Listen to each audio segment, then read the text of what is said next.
Assalamu alaikum wa rahmatullahi wa barakatuh. Muhammad Bilal from Saudi Arabia.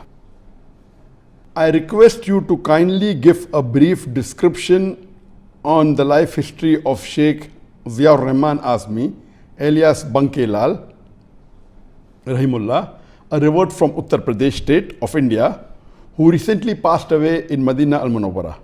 Inshallah, this story might provide inspiration to many of our Muslim brothers, and God willing might also serve as an eye-opener to many Hindu brothers.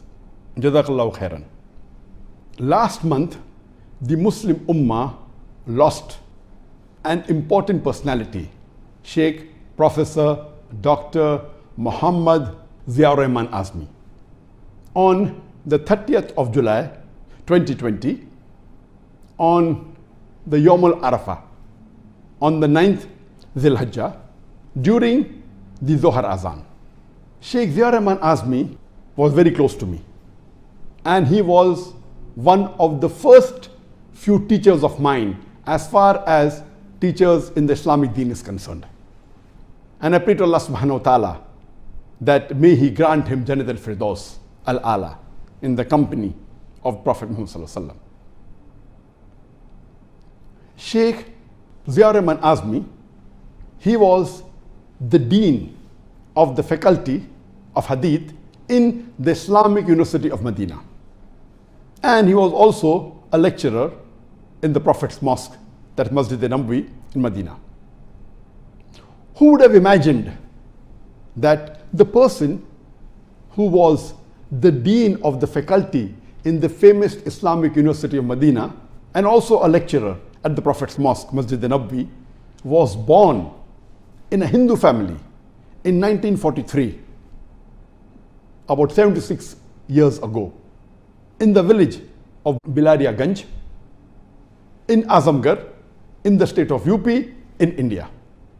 Imagine a person who was born in Uttar Pradesh, one of the most communally charged states in India, where the Muslim minority, they are harassed and persecuted. From there, where he was born, Allah transformed him, and a person who spent most of his life in the most peaceful city in the world, that is Medina Munawwara.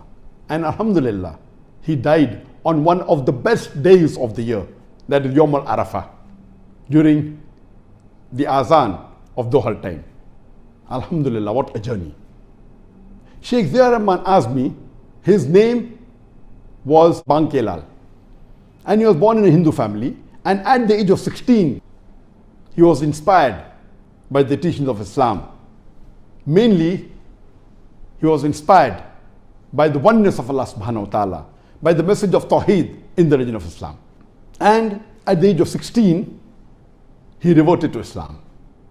After he accepted Islam, his life was in danger in the state of UP. He was forced to migrate to do Hijrah to the state of Tamil Nadu. And in Tamil Nadu, he studied Arabic and Islamic studies in Jamia Darus Salam in Umrabad in Tamil Nadu. And after he completed his course of Arabic and Islamic studies, after 6 years, he was accepted as a student for the bachelor's degree in the famous Islamic University of Medina. Alhamdulillah, he was the first Muslim who was a Hindu revert who was accepted as a student in the Islamic University of Medina. And after he finished his bachelor's degree in the Islamic University of Medina, he went to Mecca and he enrolled himself in the King Abdulaziz University in Mecca, and he finished his master's degree. And later on, this university is now called as the Qura University in Mecca. And from Mecca later on, he went to Cairo, Egypt, and he did his PhD in Al-Azhar University in Cairo, in Egypt. And after he finished his PhD, he came back to Saudi Arabia, and Alhamdulillah, he was appointed as a professor in the faculty of Hadith in the Islamic University of Medina. And later on, he took various posts of administration, of teaching in various institutes, including the Muslim World League, the Rabta Alam al-Islamiyya in Makkah. Later on, he was again appointed as the Dean of the Faculty of Hadith in the Islamic University of Medina, where he retired. And simultaneously, he was also a khatib, a lecturer in the Prophet's Mosque in Masjid al-Nabawi in Medina. Imagine what a journey from one of the worst states of India to one of the most peaceful cities in the world. And Alhamdulillah, Sheikh Muhammad Ziaur Rahman Azmi, he has authored dozens of books in Arabic. He also authored a book in Hindi, the Encyclopedia of the Quran. And he also wrote his autobiography in Urdu, titled From Ganga to Zamzam. But his main and the most famous work, I'll come to it inshallah later on. The first time I met Sheikh Ziaur Rahman Azmi was in 1997 when I went to Medina to study Arabic as a language. Before that, 1 year before that, in 1996, I went to Makkah and I studied for 1 month under Professor Dr. Nadwi, who was a teacher of Arabic language, a professor of Arabic language in the Umm al-Qura University. Since I had Umrah visa, I could not stay for more than 30 days. Then later on, I tried to find out that who is the best Arabic teacher in the world who can teach to non-Arabs. And I got the reply, it was Dr. Abdurrahim. And he was the head of the Lugha department, the Arabic language department in the Islamic University of Medina. And people told me he's a very busy person and he mainly takes students of the PhD. So I doubt whether you'll be able to meet him or whether he'll give you time. But I said, what's the harm in trying? So I went to Medina and I met Dr. Abdurrahim and I told him that I'm a Dai in this field of Islam and I would like to learn Arabic. So he told me, do you know that you gave a talk a few weeks before in Medina? I said, yes. I was sitting on the first row for your talk. And then I happened to know that, mashallah, he attended my lecture and he was very much willing to give me time. So much so that he told me that if you spend about 6 months with me, inshallah, you will know Arabic as a language. And he promised to give me more than 5 hours every day, after Zohar till just before Maghrib, every day. Alhamdulillah. And that's the time I took out my Aqama, my resident permit of Saudi Arabia, so that I could spend 6 months in Medina. That's in the year 1997. But unfortunately, I hardly spent 1 month, maybe a few days less than a month, where I spent 5 hours every day with Dr. Abdurrahim. And when I went to his house, I realized that he was a close friend of Professor Dr. Zakir Naik Azmi. And not only a close friend, he was also a tenant. In the villa that he lived on the ground floor, and on the first floor was the owner of the villa, that is Professor Dr. Zakir Naik Azmi. And that's the time I met him, and I also became very close to Professor Dr. Zakir Naik Azmi. And when I requested him that can he give me time, so he agreed to give me twice a week, few hours every session, twice a week. And with him also, mashallah, I studied for about a month. And my basics of my hadith, I acquired my knowledge from Dr. Professor Ziaur Rahman Azmi. And in the passage of time, I became very close to him. And when I was studying under him, I asked him the question that whenever I say in my lecture that Muslims should follow Quran and Sahih Hadith, Quran and Sahih Hadith, do we have all the Sahih Hadith compiled together? And the answer but naturally was no. Yes, there are many books of Sahih Hadith. We have Sahih Bukhari, Sahih Muslim, then we have the Kutub al-Sitta, etc. But we don't have all the Sahih Hadith compiled together. The best work that was done at that time was by Sheikh Nasruddin al-Albani.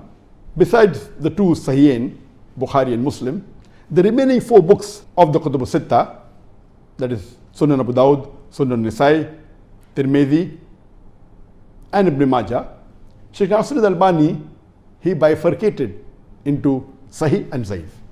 So you have the Silsila Sahih, which has compilation of all the Sahih Hadith in the balance 4 books of the Kutub al-Sittah.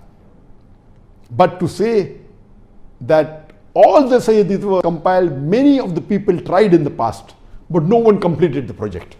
So while discussing with Sheikh Professor Dr.Zakir Naik, this was the time that maybe the seed was sown. And after he retired, alhamdulillah, he spent about 15 to 18 years in this project, and he compiled all the Sahih Hadith together. And according to Professor Dr. Zakir Naik, he told me that there are about more than 1 million hadith that is there.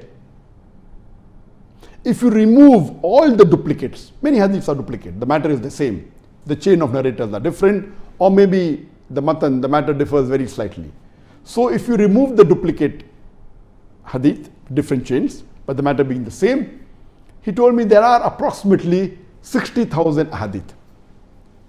From the 60,000 hadith, he told me at that time, approximately 16,000 will be Sahih. And after he retired, alhamdulillah, he took this voluminous project to compile all the Sahih Hadith of all the books, not only the Kutub al-Sittah, but all the other books of Hadith, and get them together and remove the duplicates so that anyone who reads this book can say that he has read all the Sahih Hadith. And he told me that to the best ability, he finished this project maybe I think about 4 years back. And that was the first edition that was printed. In the manuscript form, it was in 20 volumes.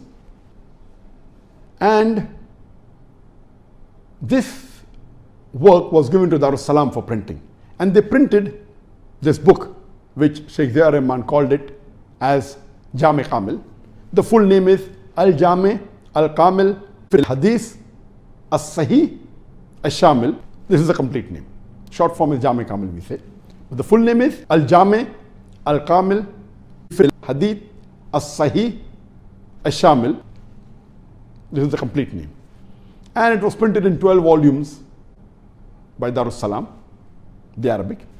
And it contained about 16,500 hadith. All the duplicates removed, and it gave the chain of narrators. It also gave the hujjah, why this hadith is sahih or why this hadith is zaif, and didn't include it into the main list. And he had his own criteria. Every scholar, besides the basic criteria that is there of the sahih hadith, they have their own way of analyzing. And they may agree with most of the scholars, they may differ sometimes. So he gave his reasoning why he differed when some scholars say it is sahih, and according to him it wasn't sahih, it was zaif. He gave his reasoning, or some scholars said zaif and he said it is hasan. So the takhrij is also there. So all this put together, the chain of narrators with the takhrij, it was approximately 16,500 hadith. And he added another 3,000 hadith to it. Those hadith which were very commonly known. It may be zaif, it may be mawdu, so people should not say that he skipped it. And even those hadith which were said to be sahih by famous muhaddithin, but he considered it as zaif, he even mentioned that, and that was another 3,000 hadith. So that no one could say that he missed.